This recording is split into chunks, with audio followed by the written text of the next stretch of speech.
Children, in this video I am going to talk about the halides of group 15. As we have learnt that they form two types of halide, trihalides and pentahalides. मतलब MX3 and MX5 ये दो type के halides बनाते हैं. Although nitrogen cannot form pentahalides, and we have discussed the reason also, that nitrogen is having the absence of d orbital, so it cannot extend the configuration. And we have also seen that pentahalides are more covalent as compared to trihalides. Now we are going to discuss further that out of all the trihalides,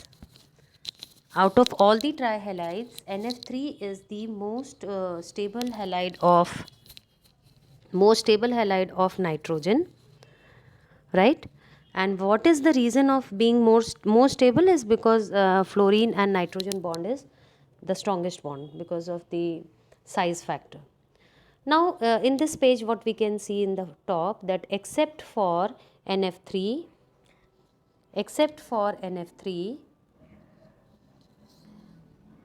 all other trihalides of group 15 get hydrolyzed in water.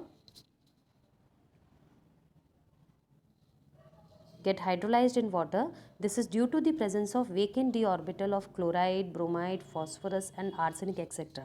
मतलब अगर हम NF3 को देखेंगे तो इसकी hydrolysis नहीं होती है. द रीज़न इज़ कि हाइड्रोलिसिस होने के लिए you need empty orbital, right. तो क्योंकि नाइट्रोजन और फ्लोरीन दोनों जो है सेकेंड पीरियड के एलिमेंट्स हैं और इनके पास में डी ऑर्बिटल नहीं है, तो इनका हाइड्रोलिसिस नहीं होता.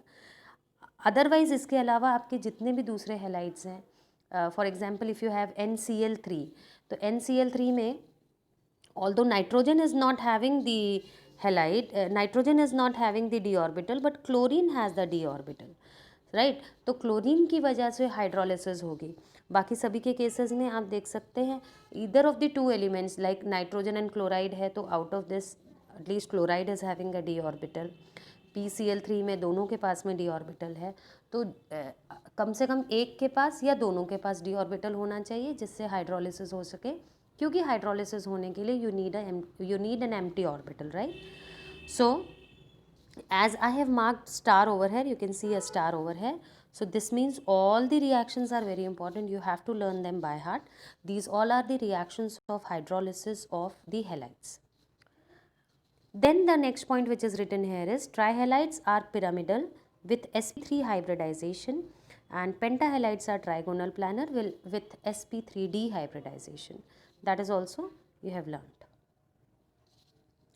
right. Now rest of the things are not there in the syllabus, as I have mentioned that lot of things are being deleted. So now we have to discuss about the preparation of nitrogen. So there are many methods by which nitrogen can be prepared. The first method is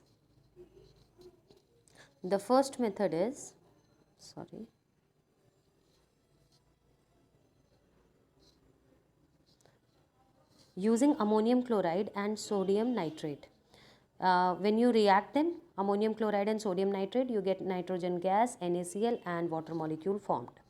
Second is by heating ammonium dichromate NH4 whole twice Cr2O7. This is ammonium dichromate, ये second वाला.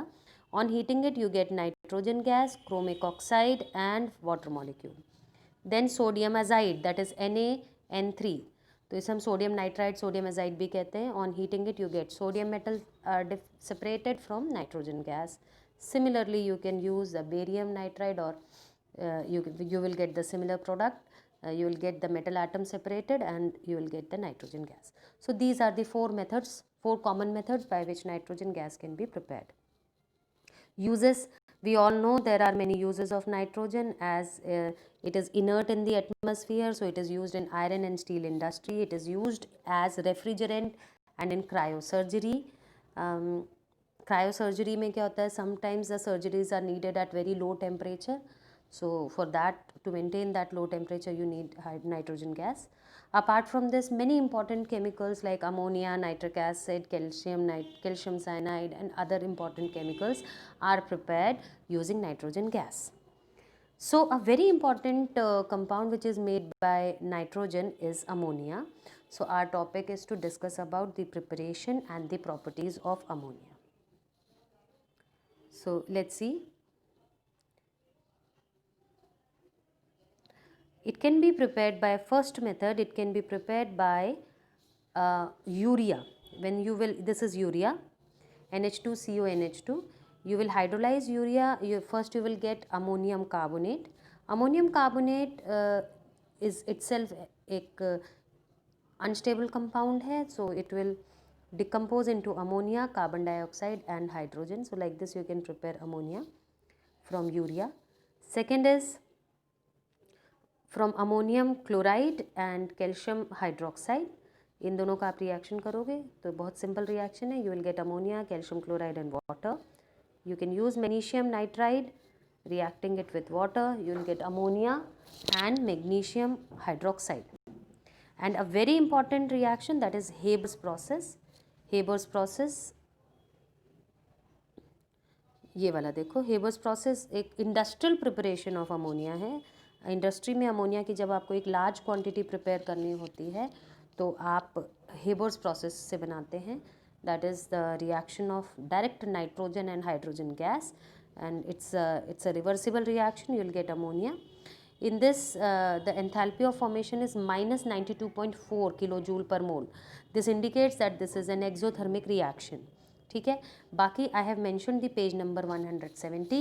You will see NCERT there. The flow chart is being made that how the industrial preparation of ammonia takes place using Haber's process. तो उसमें आपके सारे आप देखेंगे catalytic converter है, और पहले आप किस तरह से उसको ड्राई करते हैं, फिर ड्राई करने के बाद में किस तरह से रिएक्शन होता है. So everything is mentioned in the diagram. तो वो टावर्स आपको देखने होंगे. ठीक है. Now what are the properties, chemical properties. ये फ्लो चार्ट के थ्रू बताया गया है. इस वेब चार्ट को ध्यान से देखो. First thing, ammonia is basic in nature. It's a base. You can see here it's a base. So base कैसे हम प्रूव करेंगे anything is basic in nature? Because it is reacting with an acid and forming a salt. Second thing, when it reacts with FeCl3, you can read it FeCl3 and ammonium hydroxide. Ammonium hydroxide is ammonia dissolved in water. So इसको हम ammonia solution भी कहते हैं. So ammonium hydroxide reacts with FeCl3, will get the brown precipitate of FeOH whole thrice, that is ferric hydroxide and ammonium chloride. तो ये हम iron का जब ग्रुप 3 एनालिसिस करते हैं, बेसिक ग्रुप एनालिसिस, तो उसमें हम इस रिएक्शन को यूज़ करते हैं. And similarly you can also see zinc sulfate reacting with ammonium hydroxide, and we are getting zinc hydroxide which is giving you white precipitate. So this precipitation reaction is used in basic group analysis to identify them. Please ये आप देख सकते हैं यहाँ पे मिटा हुआ है थोड़ा सा. This is zinc hydroxide, ZnOH whole twice. Now here it reacts with metal ion. ये वाला reaction देखो, जैसे silver, it is reacting with silver ion or copper ion, silver ion or copper ion and making the complex. ये complex ions होते हैं जिनको square bracket में हम लिखते हैं. This is complex ion. So when it reacts with metal ions it form complexes. And when it reacts with sodium oxychloride, that is NaOCl, when reacts with ammonia gives NaCl, water and an important compound hydrazine. Hydrazine is NH2NH2. We have studied hydrazine in organic chemistry also. And you can see the uses, fertilizers के form में, in the manufacture of HNO3, and also used as a lab reagent for the preparation of many important chemicals. Then so this is all about ammonia. Now let's see about nitric acid. Nitric acid एक nitrogen का बहुत important compound है, जैसे ammonia है वैसे. And इसकी more details आपको page number 174 पे मिलेंगी. There are few reactions given. I will let you know that thing. Now nitric acid preparations, let us see. The first is reacted with NaNO3, sodium nitride, and water, and H2SO4. You'll get NaHSO4 and nitric acid. ये पहला method है, simple. Second is by Ostwald process. जैसे उसमें Haber's process है आपका industrial preparation, ammonia की preparation के लिए इंडस्ट्रीज़ में प्रिपेयर करने के लिए हेबर्स प्रोसेस है. Similarly if you want to prepare HNO3 industrially, means at a larger scale, you will need Ostwald process. Now in Ostwald process, ammonia is used to prepare HNO3. Ammonia reacts with oxygen in the presence of platinum or rhodium as a catalyst.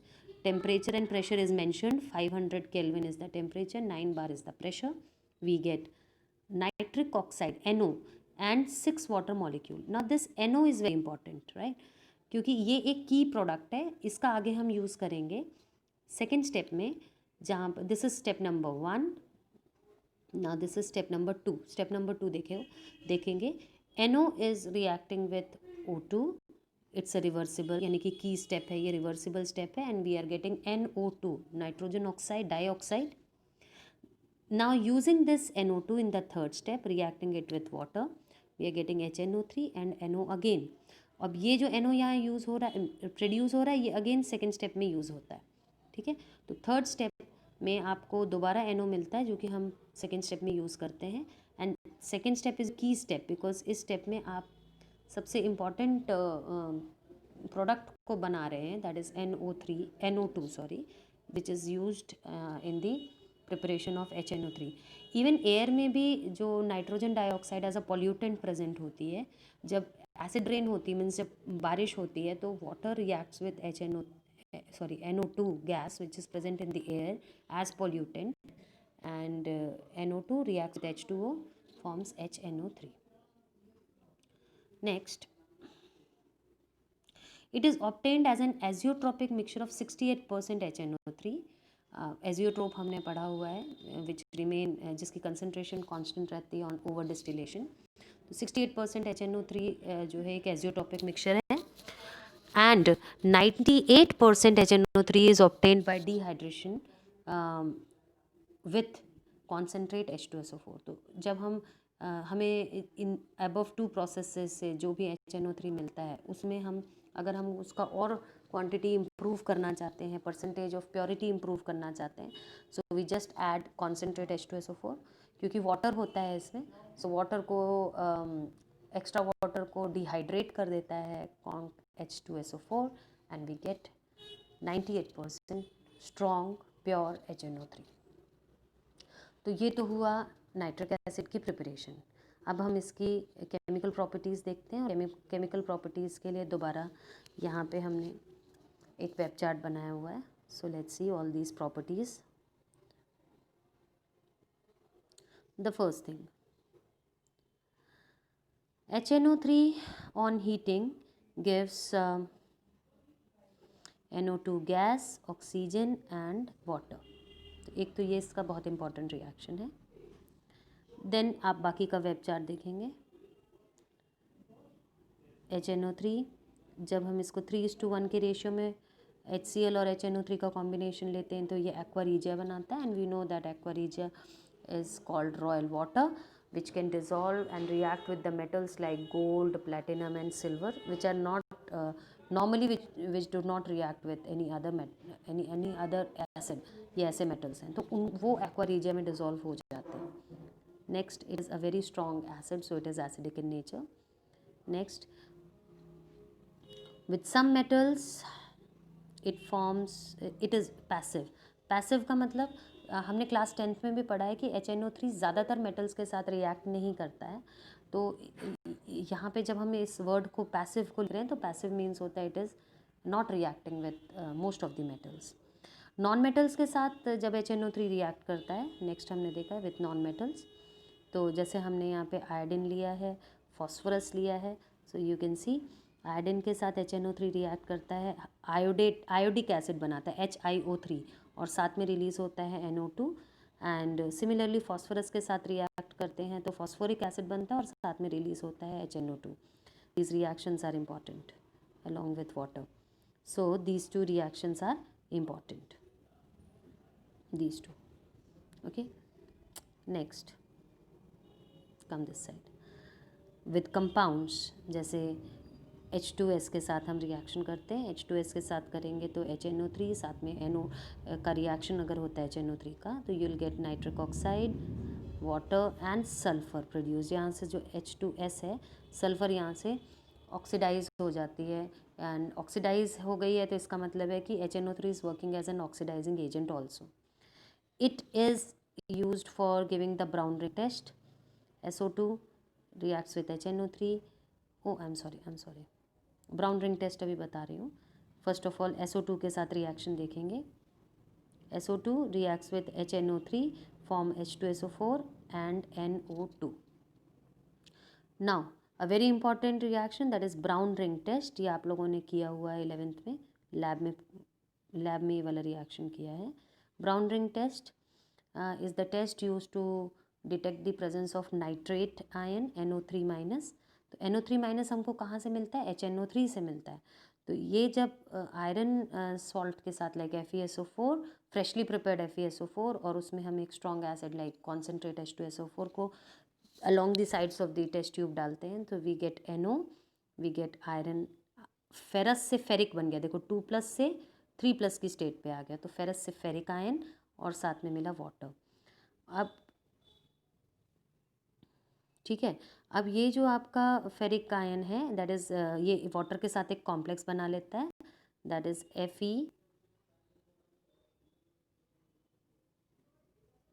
Fe H2O whole thrice. ऊपर है हमारा 2+. अब ये जो NO ऊपर बना ना, उसके साथ ये कॉम्प्लेक्स रिएक्ट कर रहा है, और यहाँ पे आपको एक अनदर कॉम्प्लेक्स का फॉर्मेशन हो रहा है, FeH2O whole 5 NO whole to the power 2+, और ये आपको एक ब्राउन रिंग देता है. आई थिंक यहाँ पर 5 है, यहाँ पे we have to see the formula here. It's, I think it is 5. Will see in the text book. I will send you the correct formula. तो ये तो बेटा सारी प्रॉपर्टीज़ हो गई आपकी HNO3 की.